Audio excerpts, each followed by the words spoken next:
Il più caro saluto a voi tutti, amanti della terza pagina, l'Elzeviro della cultura, delle emittenti di informazione. E non mi stancherò mai di invitarvi a sostenere le nostre imprese, a dare sostegno alla nostra attività di editori. Date sostegno al vostro diritto di essere informati su quello che succede nel vostro territorio e non solo. Non mi stancherò mai di citare il Capo dello Stato in persona, che più volte ha ribadito il dovere di difendere il pluralismo dell'informazione e ha aggiunto anche che l'informazione è presidio di democrazia. Non dobbiamo dimenticarlo. Invece, a quanto pare, con la tecnica della semina dei peli nell'uovo, è il caso appunto di rammentare Benedetto Croce, che oltre 150 anni fa scrisse che gli italiani sono abili a cercare il pelo sull'uovo. Trovato il pelo, si mangiano quello e gli altri si mangiano l'uovo. Costringere le nostre imprese medio-piccole a mandare oltre 5.000 persone, lavoratori, a casa è violare diritti acquisiti e principi costituzionali. Forse tutto questo non potrebbe interessare. E che dire? Viviamo in un disinteresse generale che non ci fa percepire che con il pretesto di un contributo alla rottamazione, pensate, milioni e milioni di televisori letteralmente andranno buttati in discarica. A quali esborsi saremo costretti? Per un cambio di tecnologia del quale mi permetto di chiedere se ci sia la necessità reale e condivisa. Siamo sicuri che in questo momento ne abbiamo bisogno di questo cambio di tecnologia? Ma grazie ad un eccellente presidente, Antonio Diomede, e una seria associazione per la quale stiamo operando, l'AREA, che finalmente ha dato il via alle operazioni Mani Pulite sulla comunicazione, qualcosa pare sia anche in procinto di cambiare. E grazie all'AREA proponiamo l'autorevole contributo del professor Nino Galloni, economista e giurista di fama internazionale. Ascoltiamo le sue parole.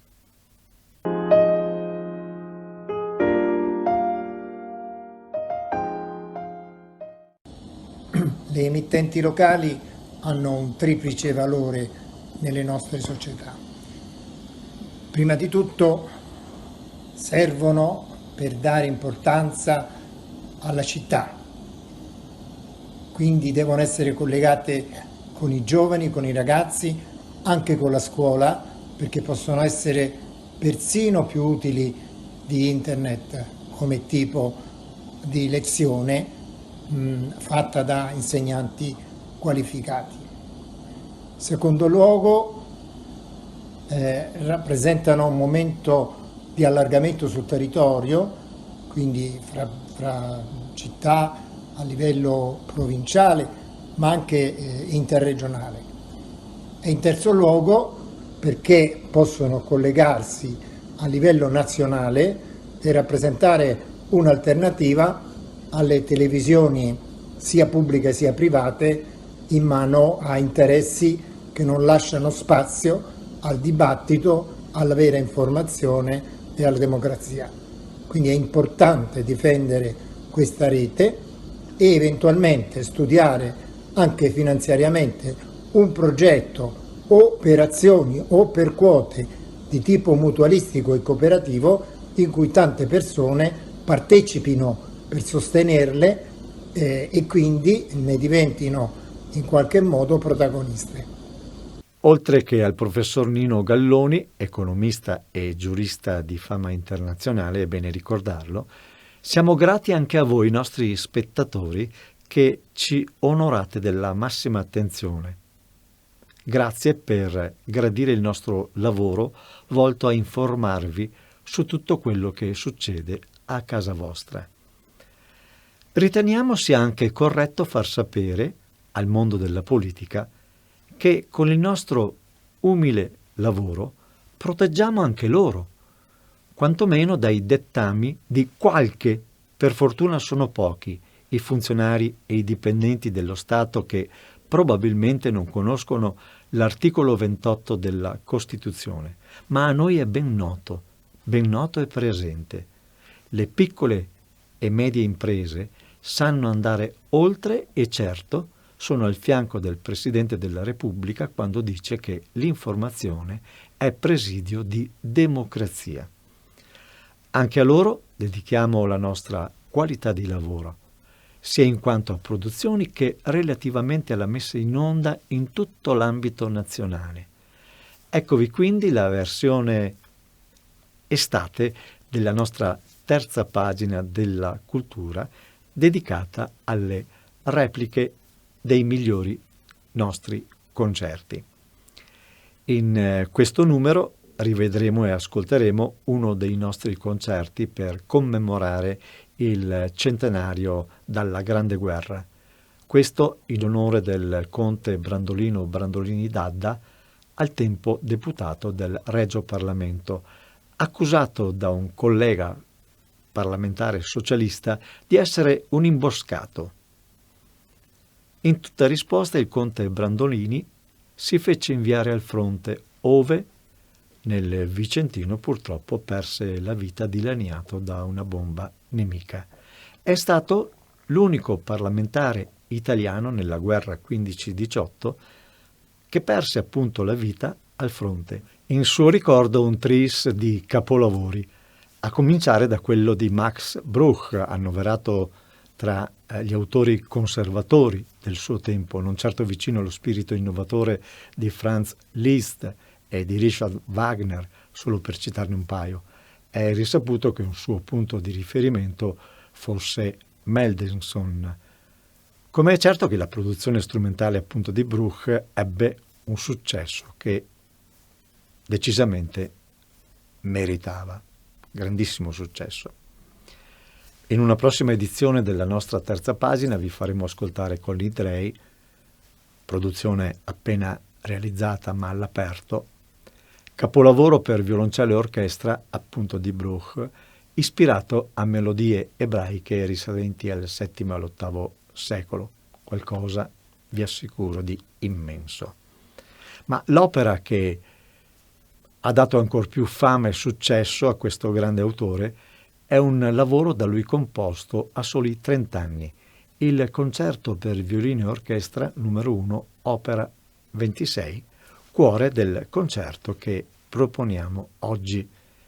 Violino solista, quello affermato ormai talento di livello internazionale, Paolo Tagliamento, che anche in Germania, dove si trova ora con la ripresa dell'attività, è richiestissimo nelle più importanti hall. E come se lo merita.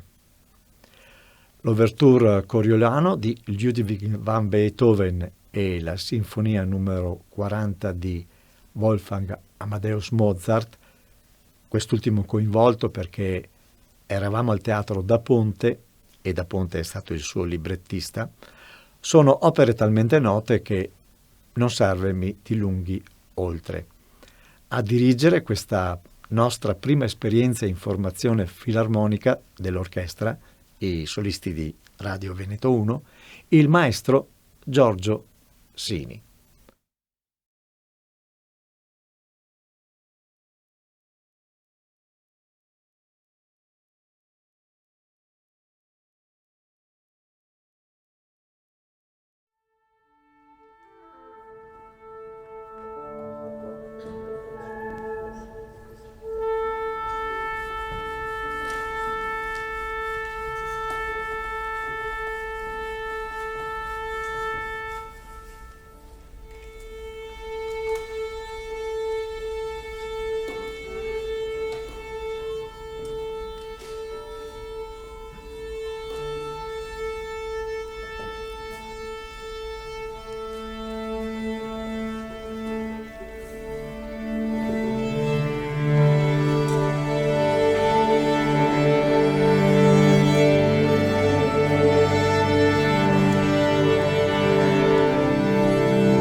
la sarabanda dalla seconda partita di Bach in Re minore.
Io credo vi abbiamo dato soddisfazione. Di Ludwig van Beethoven avete ascoltato l'Ouverture in Do minore, opera 62, Coriolano, di Max Bruch il concerto per violino numero 1, opera 26, solista Paolo Tagliamento, e di Wolfgang Amadeus Mozart la celeberrima sinfonia numero 40 KV 550. Rinnovo l'invito e l'augurio di sempre: cerchiamo di rispettare le regole, cerchiamo di non creare pretesti per nuove chiusure, andiamo in ferie o in vacanza o per fare qualche escursione nei nostri posti, nei nostri luoghi, nei nostri ristoranti. Acquisti facciamoli presso le nostre botteghe, diciamo qui da noi, i nostri negozi. Cerchiamo prodotti italiani. Mi pare possa essere tutto. Grazie per la cortese attenzione e a risentirci alla prossima.